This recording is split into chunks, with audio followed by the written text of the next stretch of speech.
Бүгүн 7-ci чакырылышта Жогорку Кеңештин 3-чү сессиясын ийгиликтүү жыйынтыктап жатабыз.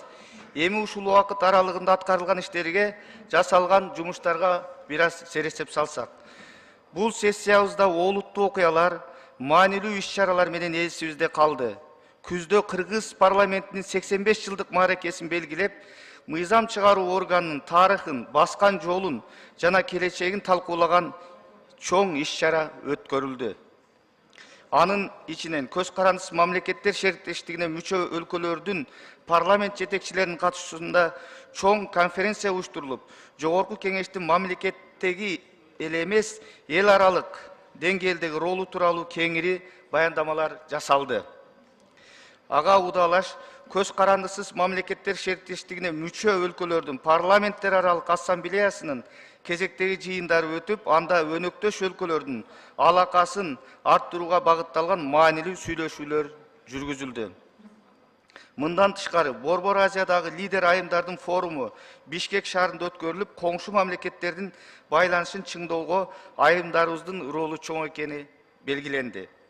Кадырлуу кесиптештер, эл арасында парламенттин ишине карата ар кандай пикирлер, түрдүү сындар айтылып келе жатканы жашыруун эмес. Кээде биздин депутаттардын ыйгарым укуктарына кирбеген иштерди да талап кылган учурлар болот.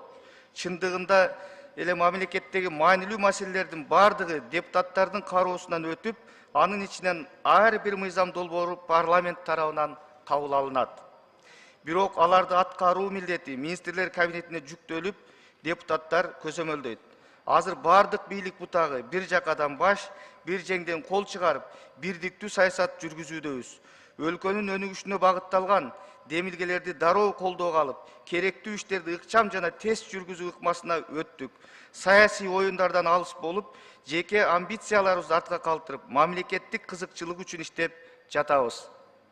Натыйжада бийлик бутактарында туруктуулук орноп, өлкөбүздө ири реформалар ишке аша баштады. Алсак, жыйынтыкталып жаткан сессиябызда жалпы 73 пленардык жыйын өтүп, мурдагы жумага чейин 181 мыйзам долбоору кабыл алынды. Кечеги жана бүгүнкү жыйында кабыл алынган мыйзам долбоорлорун кошкондо алардын саны 200дөн ашат. Анын ичинен алгачкы жолу аймактык административдик реформага багытталган мыйзам долбоору каралып, кеңири талкуудан кийин колдоп бердик.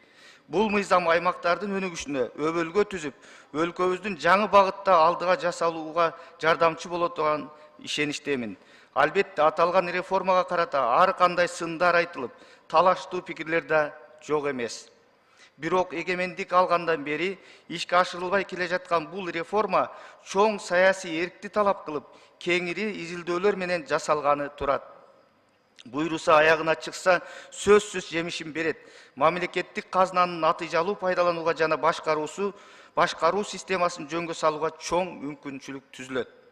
Ошондой эле кылым курулушу аталган Кытай, Кыргызстан, Өзбекстан темир жолун салууга тиешелүү алгачкы мыйзам долбоорлорунун бирин да жакында эле кабыл алып бердик.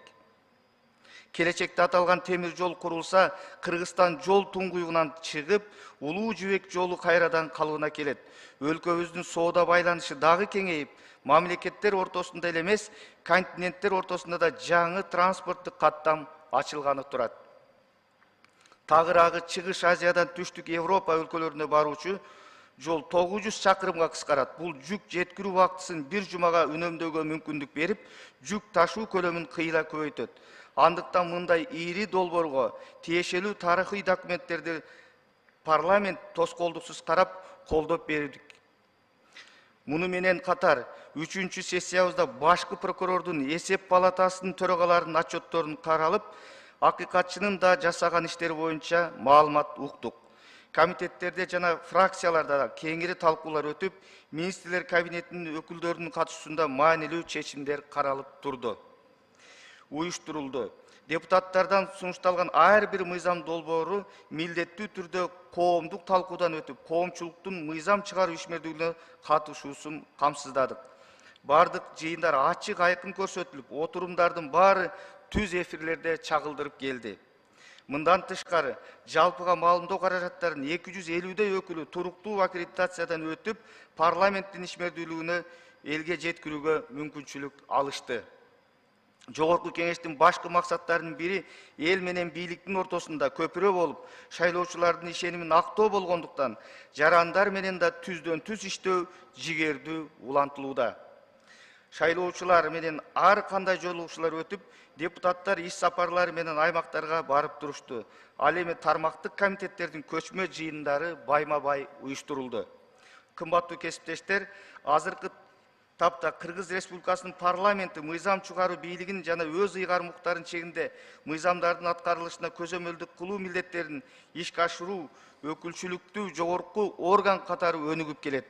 Айрыкча эл өкүлдөрү саясий, экономикалык, социалдык жана сот укуктук реформаларга өзгөчө көңүл буруп, өлкөнүн өнүгүшүнө багытталган мыйзамдарды күчтөндүрүү үстүндө иш алып барууда.